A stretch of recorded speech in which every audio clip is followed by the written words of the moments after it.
जो तूफानों में पलते जा रहे हैं वही दुनिया बदलते जा रहे हैं। नमस्कार, मेरा नाम है मनीष भारती और आप देख रहे हैं संस्कृति आईएएस यूट्यूब चैनल। साथियों, आज हमारे साथ एक ऐसे ही शख्स हैं जिन्होंने तूफानों से लड़ते हुए अपनी दुनिया बदली है। नाम है विकास कुमार। विकास 67वीं बीपीएससी में 43वीं रैंक के साथ डिप्टी कलेक्टर के रूप में चयनित हुए हैं। विकास, आपको मेरी और पूरे संस्कृति आईएएस परिवार की ओर से बहुत बहुत शुभकामनाएं। धन्यवाद सर। साथियों, आज हम विकास जी से उन सभी मुद्दों पर बात करेंगे जिनसे लड़ते हुए इन्होंने अपनी कहानी लिखी है। निश्चित रूप से इसमें आपके प्रश्न भी शामिल होंगे। विकास जी, जब आपका रिजल्ट आने वाला था, फाइनल रिजल्ट आने वाला था, उस वक्त लग रहा था कि इस लिस्ट में नाम आ जाएगा और नाम आ जाएगा तो रैंक इतनी अच्छी हो जाएगी और डिप्टी कलेक्टर के रूप में आप चयनित हो जाएंगे। सर उम्मीद तो थी कि लिस्ट में नाम आ जाना चाहिए, बट सर एंजाइटी बहुत ज़्यादा हो रहा था उस टाइम रिजल्ट देखने में।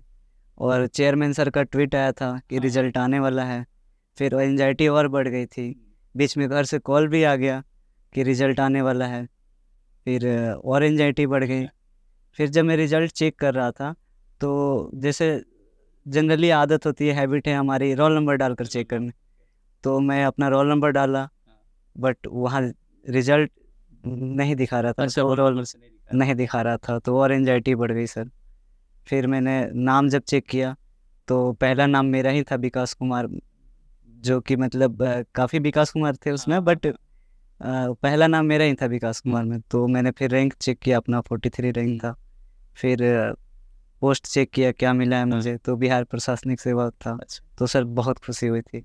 फिर मैं अपने घर पर कॉल करके बताया कि लोग कई बार करते हैं ना, कई बार अपना नाम देखते हैं, कई बार रैंक देखते हैं कि सही में मैं ही हूँ कि नहीं। हाँ सर। ये सब चला था। हाँ सर, ये चला था। मैंने 4-5 बार चेक किया। फिर उसके बाद मेरा रूममेट है, उसको भी बोला कि तुम चेक करो, उसने भी कई बार चेक किया।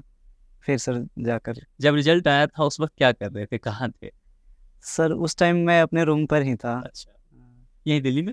हाँ, ये दिल्ली में ही था। अच्छा, तो रूममेट ने जब आपको बता दिया कि हाँ भाई रिजल्ट हो गया है, अब आप डिप्टी कलेक्टर बन गए हैं, नाम के साथ जुड़ गया है, तब घर पे सबसे पहले किसको आपने फोन किया? जी, मैं सबसे पहले अपने पिताजी को कॉल किया था। अच्छा। तो मैंने बताया कि ऐसा ऐसा रिजल्ट हो गया है। फिर वो बहुत खुश हुए सब लोग। मुझे तो खुशी थी ही, वो लोग बहुत खुश हुए। पारिवारिक बैकग्राउंड आपका कैसा रहा? पारिवारिक बैकग्राउंड में सर मेरे पिताजी किसान हैं, तो बचपन से हम लोग वही कर रहे हैं, खेती बाड़ी ही। हाँ, बचपन में हम भी जाया करते थे आपने खेतों में। खेती की है? हाँ, बचपन में खेती अच्छा। करा करते थे, क्योंकि हमारी प्राथमिक शिक्षा वही से हुई है। कहाँ से? बे, बिहार में आप बे, कहाँ से? मैं पश्चिमी चंपारण जिले से हूँ। अच्छा। तो 10th क्लास तक हम वहीं से पढ़ाई किए हैं, बेतिया से ही। बेतिया शहर से? हाँ, तो शहर से मेरा घर 10 किलोमीटर ही दूर है। तो वो 5वीं क्लास जो प्राथमिकी शिक्षा होती है वो मैं अपने गांव के ही स्कूल से किया हूँ, जो कि एक गवर्नमेंट स्कूल है। शुरुआत गांव से? गांव से हुआ था। फिर मैं उसके बाद की पढ़ाई 10th तक मैं बेतिया का एक मिशनरी स्कूल है, KR उच्च विद्यालय, वहाँ से किया हूँ। सिविल सर्विसेज एग्जामिनेशन में ऐसा देखा जाता है कि गांव देहात के कई बच्चे जो हैं वो बहुत अच्छा रिजल्ट लेकर के आ जाते हैं। इसके पीछे आपको क्या लगता है, क्या तर्क हो सकता है? सर एक ये है कि गांव देहात से बच्चे कम पढ़ते हैं, क्योंकि सारे बच्चे पढ़ाई नहीं कर पाते हैं, क्योंकि फैमिली बैकग्राउंड बहुत कमज़ोर रहता है। और मुझे लगता है सर कि वही बच्चे आगे तक पढ़ते हैं जो पढ़ने में अच्छे होते हैं, क्योंकि परिवार के लोग सारी अपनी ताकत लगा देते हैं उनको पढ़ाने में। फिर उनका ये एक फैमिली का जो मोटिवेशन रहता है, वो मुझे लग रहा है वो उनको हार्ड वर्क करने में बहुत हेल्प करता है। और वो हार्ड वर्क है सर जो उनको रिजल्ट दे देता है। आपका बैकग्राउंड सब्जेक्ट क्या रहा था? मैंने तो सर मरीन इंजीनियरिंग करा है। अच्छा। हाँ, बीटेक किए हैं इंडियन मैरीटाइम यूनिवर्सिटी कोलकाता से। जैसा कि आपने बताया कि आपके पिताजी किसान, मिडिल क्लास फैमिली, तो आपने मैरीन इंजीनियरिंग किया, हाँ उसके सर। बाद जॉब किया था आपने? हाँ सर, जॉब किया था। तो तैयारी जो है वह जॉब के बाद आपने शुरू करी? जी सर, तैयारी जॉब छोड़ा आपने? जॉब छोड़ा मैंने। जॉब छोड़ना कितना कठिन था? सर करना सिविल सर्विसेज था, क्योंकि फैमिली से भी सब लोग बोल रहे थे कि नहीं सिविल सर्विसेज का प्रिपरेशन करो। बट स्टार्टिंग में मैं उसके लिए इसके लिए थोड़ा फाइनेंशियली दिक्कत थी, तो मैं शुरुआत में नहीं कर पाया, इसलिए मैंने इंजीनियरिंग किया। तो इंजीनियरिंग करके उसके बाद मैंने जॉब किया, उससे मुझे फाइनेंशियल सस्टेनेबिलिटी आ गई। उसके बाद जॉब छोड़ना मेरे मेरे लिए आसान था, उतना डिफिकल्ट नहीं था, क्योंकि क्योंकि आपने पैसे कमा लिए पैसे कमा लिए थे और करना मुझे सिविल सर्विसेज था। ये तो तो मैं अच्छा उस पैसे से फिर अपना पढ़ाई किया जो भी। तो इंजीनियरिंग आपका प्लान बी था, कह सकते हैं सर। हाँ, कह सकते हैं सर। विकास जी ये बताइए, बहुत सारे लोग कहते हैं कि सिविल सर्विसेज की जब करने आए तो एकदम एक लक्ष्य जो है आपका उसी पे रहना चाहिए, हाँ प्लान बी सी कुछ मत देखिए, हाँ नहीं सर। तो आप जो है भटकाव में शिकार होंगे। हाँ सर। आपने प्लान बी तैयार किया। आज के समय को देख, हाँ सर। आप रोजगार की हालत देख रहे हैं, देश में युवाओं की स्थिति, तो उसमें प्लान बी करना खास करके सिविल सर्विसेज अभ्यर्थियों के लिए एक लंबा समय लग जाता है, कितना जरूरी होता है और क्यों करना चाहिए? सर, प्लान बी से मुझे जहाँ तक लगता है कि एक मोटिवेशन देता है कि हाँ, क्योंकि ये तो बहुत ही अनप्रिडिक्टेबल एग्ज़ाम है, तो एक काइंड ऑफ मोटिवेशन, वो बिहाइंड मोटिवेशन होता है कि ठीक है, ये नहीं कर पाएंगे तो ये करेंगे। तो एक तरह से होना चाहिए सर इस एग्ज़ाम में ये मुझे। रहता है कि मेरे हाथ में, मेरे मुट्ठी में कुछ तो है, हाँ खाली हाथ नहीं है। हाँ। तो ये जो एग्ज़ाम फेलियर से जो डिप्रेशन होता है, उसको काउंटर करने का काम आता है। परेशानी से।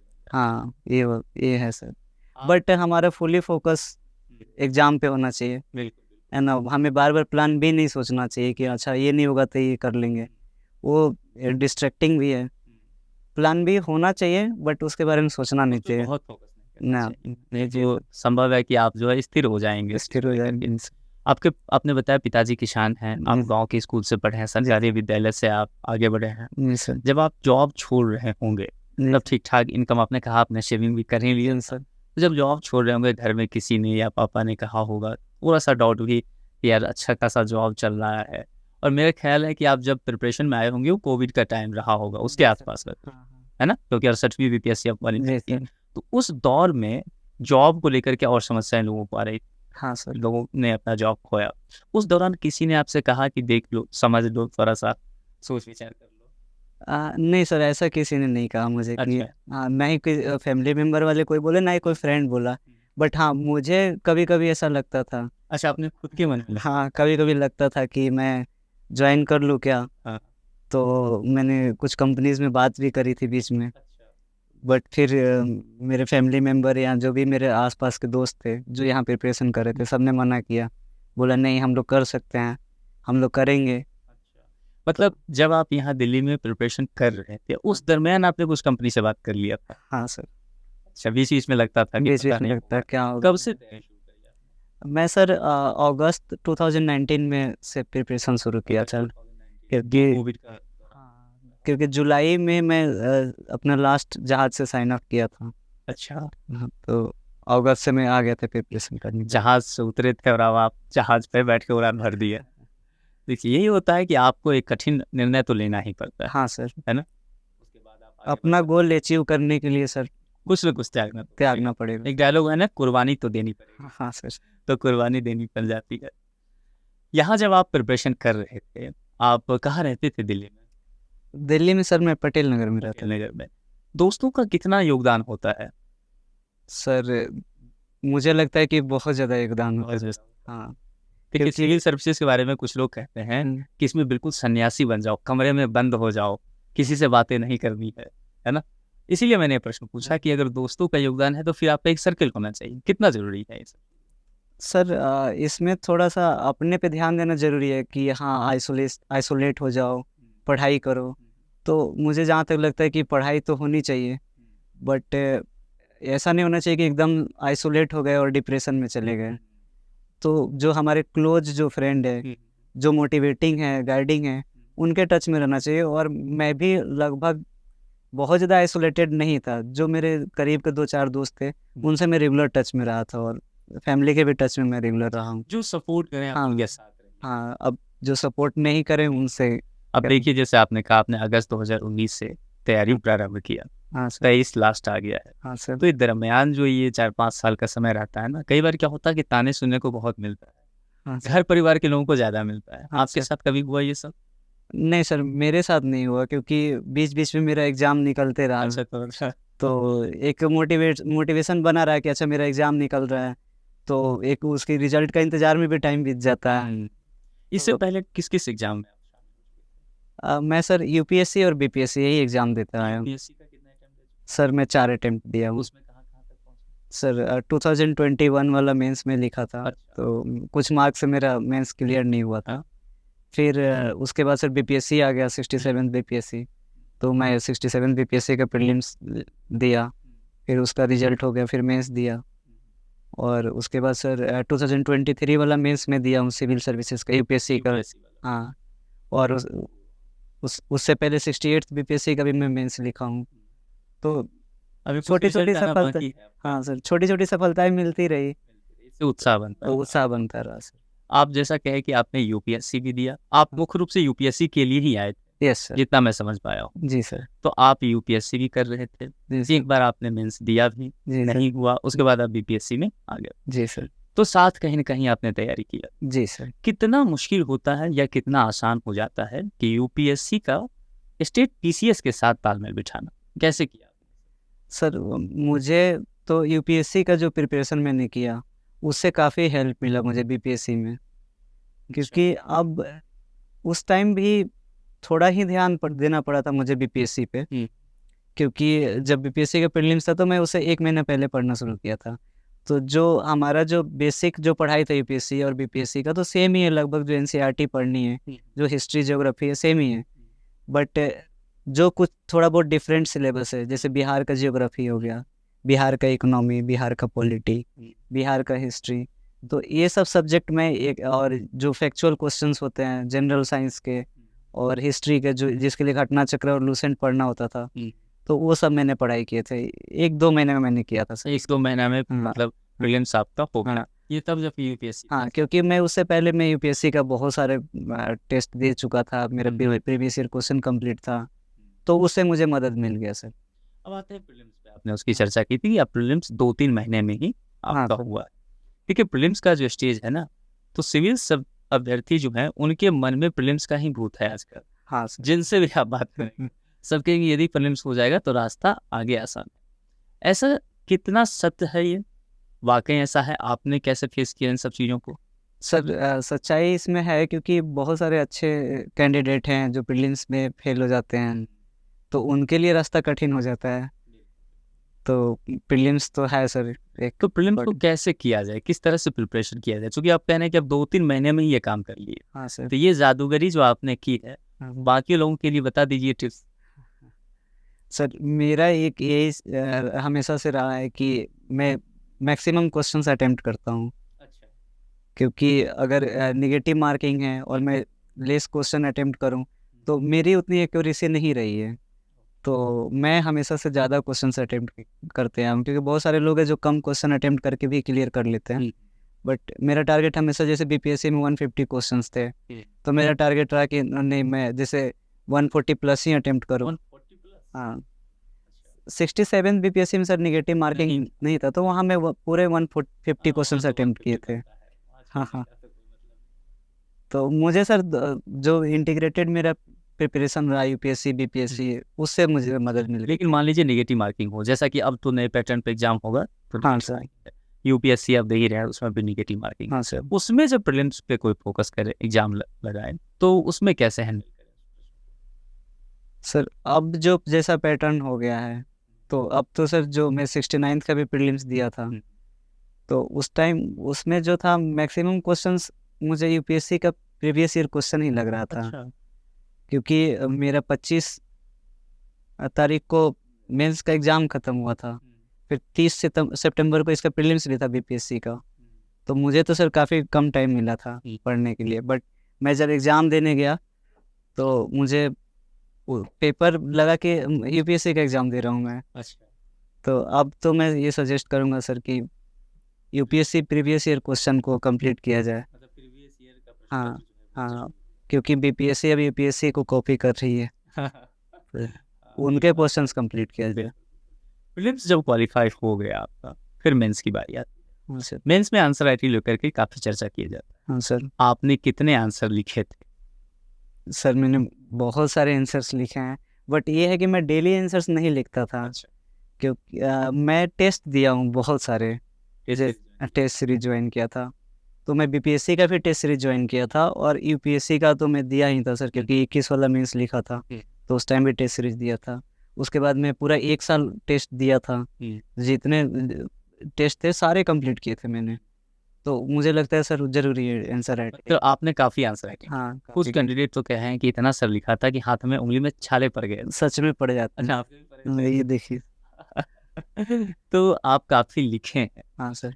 तो इसका मतलब है कि कला तो आपको लिखने का आ ही गया, सिलेक्टिव भी। हाँ सर। कैसे कला ये डेवलप करे? आंसर राइटिंग जो एक आर्ट कहते हैं कि आजकल एक आर्ट है आंसर राइटिंग करना, वो कैसे किया जा सकता है?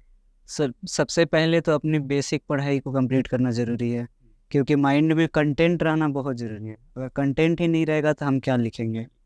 तो पहले कंटेंट को मेमोराइज करना ज़रूरी है, और फिर अगर हम मुझे लग रहा है कि कुछ प्रिपरेशन मेरी हो चुकी है, तो आंसर राइटिंग शुरू कर देना चाहिए। मैंने डेली आंसर राइटिंग नहीं किया है, बट मेरे फ्रेंड्स लोग करते थे, तो मुझे लगता है कि डेली आंसर्स भी लिखना चाहिए। हाँ, क्योंकि उससे मेरा क्वालिटी पे हम फोकस कर सकते हैं आंसर की, कि मैं 2 क्वेश्चन डेली लिख रहा हूँ, तो क्या क्वालिटी लिख रहा हूँ, थोड़ा टाइम देकर मैं उस पर फोकस कर सकता हूँ।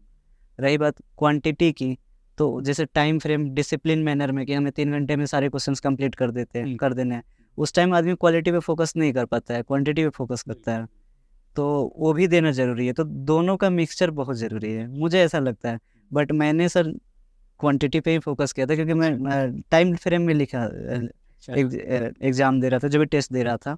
डेली आंसर राइटिंग मैं नहीं किया हूँ, बट मैं सजेस्ट करूँगा कि करना चाहिए। हाँ, मतलब एक कवि ने कहा है ना कि पढ़ना पढ़ते पढ़ते आता है हाँ और लिखना लिखते लिखते आता है। जी सर। तो आप जैसा कह रहे हैं कि अगर आपने थोड़ा सा पढ़ लिया तो स्टार्ट कर देना चाहिए, क्योंकि उससे 2 फ़ायदे हैं। एक तो और जो कंटेंट है, क्योंकि यहाँ पढ़ना बहुत है, बहुत ज़्यादा पढ़ना है, और उस सारे कंटेंट को एक साथ माइंड में रखना बहुत मुश्किल है। तो लिखते-लिखते सर याद होने लगता है, और फिर वो एग्ज़ाम में बहुत हम लोग उसका क्विक डिलीवरी कर पाते हैं, क्योंकि इतना कंटेंट दिमाग में याद हो जाता है लिखने से, कि बहुत ईज़िली और बहुत क्विक डिलीवरी हो जाता है आंसर्स का। एक चीज़ आप ये बताइए कि मैंने आपके बारे में जो जाना है, तो मुझे ये पता चला है कि जब आपका मेंस का रिजल्ट आया था तो आप बहुत खुश नहीं थे, दुविधा में थे। ये क्या कहानी है? सही है, मैं सही हूँ? हाँ सर, ये बात सही है। सही जगह क्या कहानी है इसके पीछे? सर जब मेंस का रिज़ल्ट आ रहा था, तो उस टाइम सर मेरा एग्ज़ाम था, यूपीएससी का मेंस का एग्ज़ाम था, और पहला दिन एसए का एग्ज़ाम था। और मैं जैसे मेंस का एग्ज़ाम है और फर्स्ट डे का एग्ज़ाम है, तो बहुत एंजाइटी रहती है, मैं उसके लिए पढ़ रहा था। और दूसरी बात, रिजल्ट भी आने वाली थी बीपीएससी का? बीपीएससी मेंस का, अच्छा। तो और एंजाइटी बढ़ गया था। बट फिर भी मैंने फोकस किया कि नहीं सर, मैं एग्ज़ाम ही दूंगा, क्योंकि रिजल्ट में जो होना है वो तो हो ही जाएगा। और सुबह में सर मुझे जब मैं इंटर करने वाला था यूपीएससी बिल्डिंग में, वहीं पे मेरा सेंटर था मेंस का, तो 10 मिनट पहले मुझे एक फ्रेंड ने भेज दिया वो रिजल्ट, मुझे रिजल्ट का पीडीएफ व्हाट्सएप उससे पे। पहले आप रिजल्ट नहीं देखे? नहीं सर, डर के नहीं देखे थे कि देखना ही नहीं है? देखना ही नहीं है, और उसने व्हाट्सएप पे भेज दिया। मैं देखा क्या पीडीएफ है, तो रिजल्ट ही था। फिर मैंने सर मोबाइल स्विच ऑफ कर दिया, मैं नहीं देखा उस टाइम, क्योंकि एग्ज़ाम मेरा अगर हो जाता तो भी ख़राब चला जाने का चांस था, नहीं होता तब तो और एंजाइटी बढ़ जाती। परेशानी हो जाती तुरंत आपको। हो जाता क्यों, तब क्यों खराब होता? हो सकता है सर इतनी खुशी हो जाती है, मैं उसी के बारे में सोचने लग।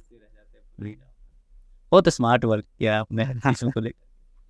मेंस हो गया आपका, जी उसके सर। बाद जब एग्जाम से निकले होंगे आप, यूपीएससी का एसए का पेपर लिख के निकले होंगे, जी सर। और बीपीएससी का मेंस का अपने रिजल्ट चेक किया होगा, जी सर। सिलेक्शन हो गया था, जी सर। तब क्या माहौल था?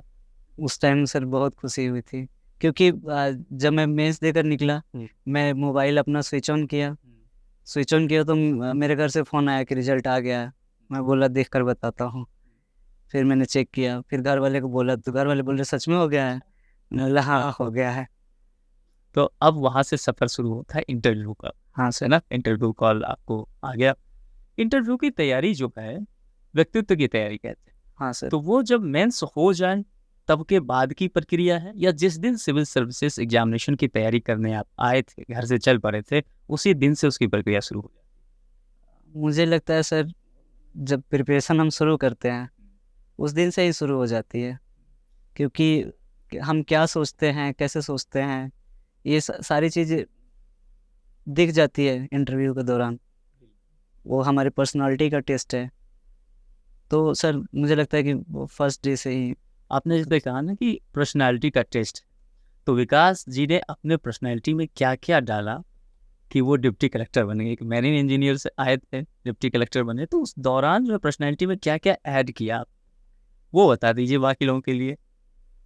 सर ये जो है, जैसे हमने इंजीनियरिंग किया, जॉब भी किया, तो कुछ चीज़ें पहले से ही आ गई सर। एक्सपोजर मिला, बाहरी लोगों से मिले, फॉरेन में काम भी किए सर, फॉरेनर लोगों से भी मिलना जुलना रहा। तो मुझे लग रहा है वो सब चीज़ें भी काफ़ी कभी फायदा होता है मिलना जुलना, कहीं हुआ था? सर कम्युनिकेशन थोड़ा इजी हो जाता है, कॉन्फिडेंस आता है कि मैं सबसे बात कर सकता हूँ। वो ये सब चीज़ें आपको फायदा हुआ। हाँ सर। जब आप इंटरव्यू देने जा रहे होंगे उससे पहले आपने डिसाइड किया होगा कि मॉक इंटरव्यू वगैरह देने जाना। जी सर। संस्कृति आईएएस से आपका जुड़ाव मॉक इंटरव्यू से रहा। जी सर। यहाँ का कैसा अनुभव? सर यहाँ जो मुझे इंटरव्यू का जो एक्सपीरियंस रहा, इससे मुझे मेरा कॉन्फिडेंस काफ़ी बूस्टअप हुआ था, क्योंकि एक तो यहाँ जो मेंबर थे काफ़ी सीनियर एक्सपर्ट मेंबर थे। मुझे बताया गया कि यहाँ एक असम के रिटायर्ड डीजीपी भी सर भी थे। हाँ। तो जब मैं वहाँ गया तो मेरा इंटरव्यू ठीक ठाक रहा था, मॉक इंटरव्यू। फिर जब फीडबैक के लिए मुझे बुलाया गया तो सर बोले कि जब आप इंटर कर रहे थे मॉक के लिए, then I was about to give you only 10 marks, but जब आप अभी एग्जिट कर रहे हैं तो मैं आपको 80 मार्क्स दे रहा हूँ। तो सर ने बताया कि जैसे जैसे आप मतलब रिलैक्स होते चले गए, वैसे वैसे आपका कम्युनिकेशन, आपका आंसर्स काफ़ी अच्छा होता चला गया। सोचिए जरा, 10 मार्क्स देने वाले थे और 80 मार्क्स आपने पा लिया। हाँ सर। और ऐसा ही कई बार बोर्ड में भी होता है। हाँ सर होता। तो जब बोर्ड का एग्जाम देने आप गए तो संस्कृति आईएएस में आपने जो मॉक इंटरव्यू दिया, तो यहाँ के बोर्ड का लेवल और आयोग का लेवल कितना मैच कर रहा था, कितना मददगार साबित हुआ? सर जो बोर्ड का लेवल था लगभग सेम ही बोल सकते हैं, क्योंकि सेमी एक्सपीरियंस के लोग वहाँ भी रहते हैं। हाँ। दोनों जगह ठीक था सर, मतलब वहाँ भी बीपीएससी का जो पैनल था वहाँ पे भी काफ़ी बहुत जल्दी मुझे रिलैक्स कर दिया गया इंटरव्यू के दौरान। मैं जब गया तो चेयरमैन सर ने कुछ क्वेश्चंस पूछे और बहुत जल्दी मुझे रिलैक्स कर दिए। फिर मेंबर्स जितने थे 1 बाय 1 क्वेश्चंस पूछते चले गए। कितने लोग थे वहाँ पे सर 4 लोग थे। 4 लोग। कितनी देर चला सर तकरीबन? सर मैं टाइम देखकर नहीं गया था तो एग्जैक्ट बता नहीं सकता कि। अच्छा, जब इंटरव्यू रूम में आप एंट्री लेने वाले थे उससे पहले क्या चल रहा था मन मिजाज? उससे पहले सर एक रूम में बैठा दिया गया था हम लोग को, जैसे वहाँ भी बोर्ड वाइज था, गंडक, सोन, महानंदा, ऐसा बोर्ड बना दिया गया था। हाँ, बोर्ड का नदी के नाम पर बोर्ड था। तो मेरा सर गंडक बोर्ड में था, तो वहीं पे सारे बोर्ड वाले लड़कों का एक ही रूम में बैठा दिया जा रहा था।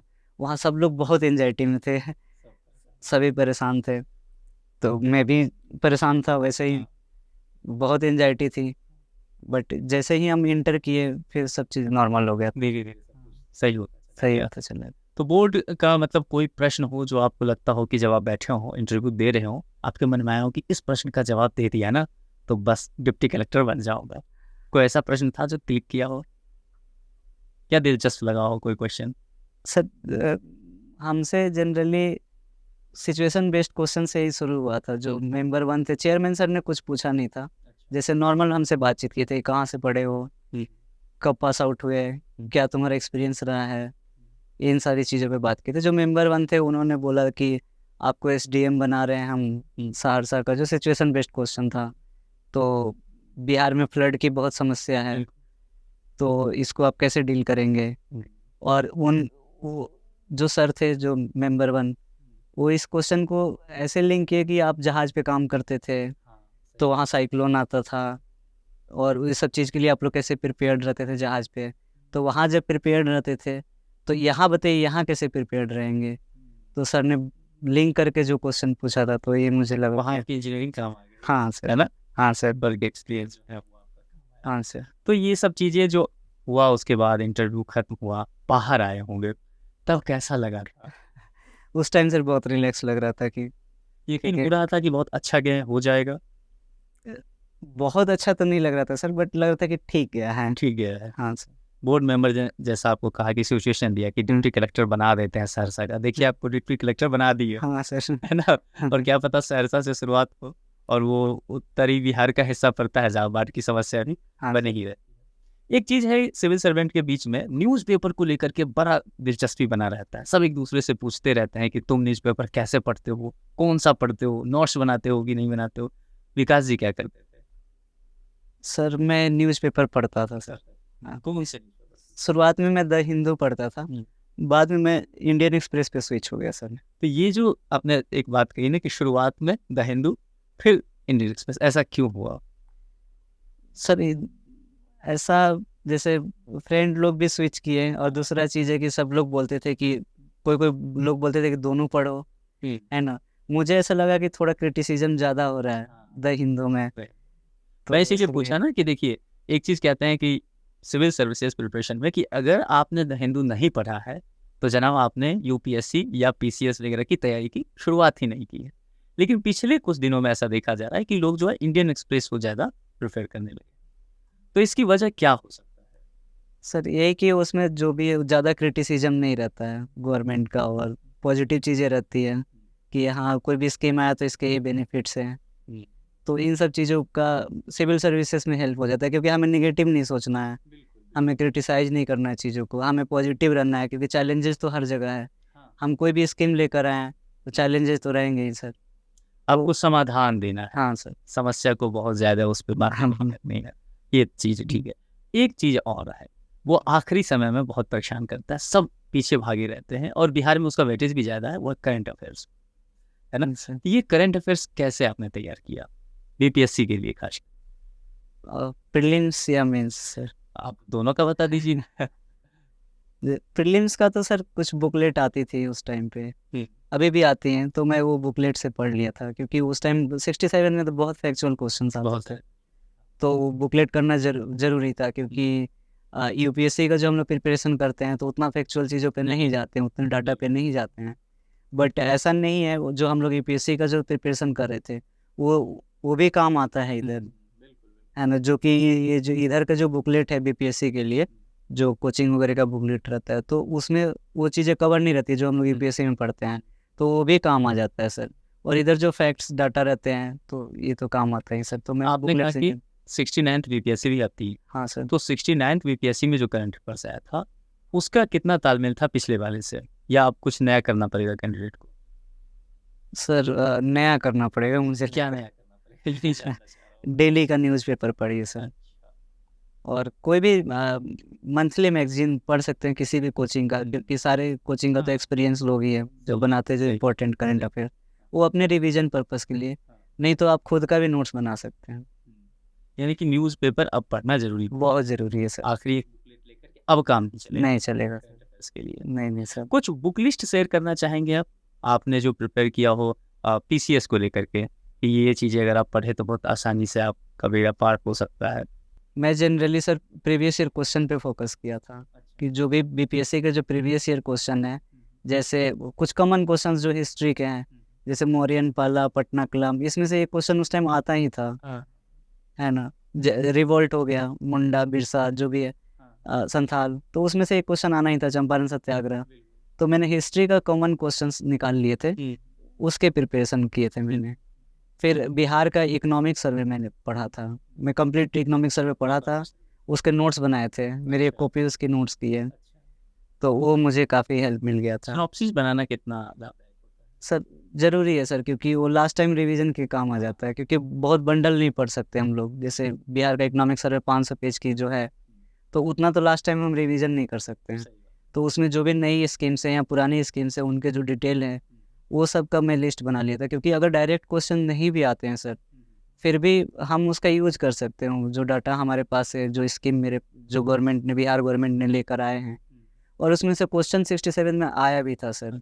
जैसे बिहार का इंडस्ट्री का क्या स्टेटस है, तो एक चैप्टर ही था इंडस्ट्री इकोनॉमिक सर्वे में, तो वहाँ से मेरा हो गया था।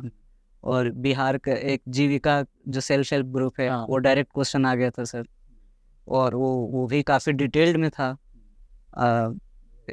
इकोनॉमिक सर्वे में, तो वहाँ से मेरा ये सब चीज़। देखिए आपकी तैयारी कितनी धारदार रही, आपको भी समझना चाहिए कि इन्हें प्रश्न तक याद है, कि जीविका वाला आया, ये प्रश्न आया, ये प्रश्न आया, है ना? तो तैयारी इतनी धारदार करनी पड़ेगी। आयोग आपके लिए अपना लेवल कम नहीं करने वाला है, आपको आयोग के लेवल तक पहुंचना है।